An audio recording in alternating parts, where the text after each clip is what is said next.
Hello दोस्तों, नमस्ते, प्रणाम सभी को, जय श्री राम। आप सबके बीच में एक चुटकुला नाचगीत लेके आए हैं। तो ये कैसा लगेगा कमेंट करके जरूर बताइएगा। ये गीत है, चुटकुला नाच गीत है। कटहर बेचने जाते हैं, तो मैं कटहर बेचने नहीं जाती हूँ, बस एक गीत है, चुटकुला नाच गीत है, तो इसके लिए आप लोग को सुना रही हूँ। दिल पे मत लेना, मैं बेचने नहीं जाती हूँ। हेलो दोस्तों, नमस्ते, प्रणाम। मेरा नाम है किरण प्रजापति और मेरे चैनल का नाम है संगीत बाय किरण।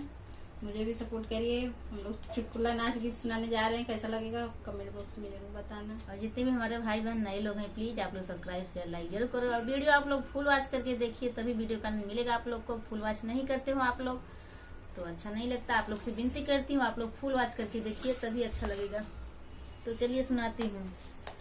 कटहर फरेला डरिया झोरी नाइहर में, कटहर फरेला डरिया झोरी नाइहर में, कटहर तोड़ी ताड़ी खाचिया भरावले, अरे खाचिया भरावले, बेच गईले जौनपुर बाजार नाइहर में, बेच गईले जौनपुर बाजार नाइहर में, बेची बाची जब माए घर के लवाटली, बेची बाची जब माए घर के लवाटली, अरे सासुरु देवाड़िया के ठाड़ नाइहर में, अरे ससुरु देवाड़िया के ठाड़ नाइहर में, कटहर फरेला डरिया झोरी नाइहर में, कटहर फरेला डरिया झोरी नाइहर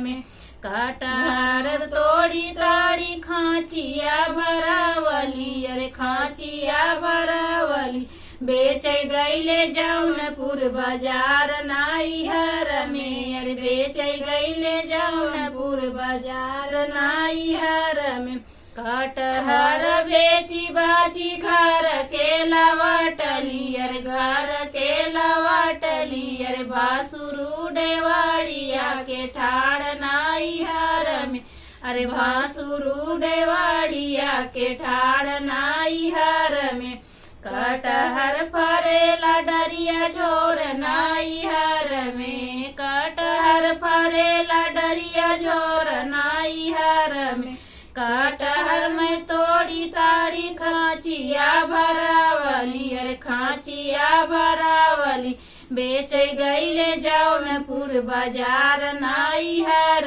में, बेच गईले जौनपुर बाजार नाइहर में, कटहर में बेची बाची घर के लवाटली, अरे घर के लवाटली, अरे देवरा देवाड़िया के ठाड़ नाइहर में, अरे देवरा देवाड़िया के ठाड़ नाइहर में, कटहर फरेला डरिया झोरी नाइहर में, कटहर फरेला डरिया झोरी नाइहर में, कटहर तोड़ी ताड़ी खाचिया भरावली, अरे खाचिया भरावली, बेच गईले जौनपुर बाजार नाइहर में, बेच गईले जौनपुर बाजार नाइहर में, बेची बाची जब मैं घर के लवाटली, अरे कटहर में बेची बाची घर के लवाटली, अरे साजना देवाड़िया के ठाड़ नाइहर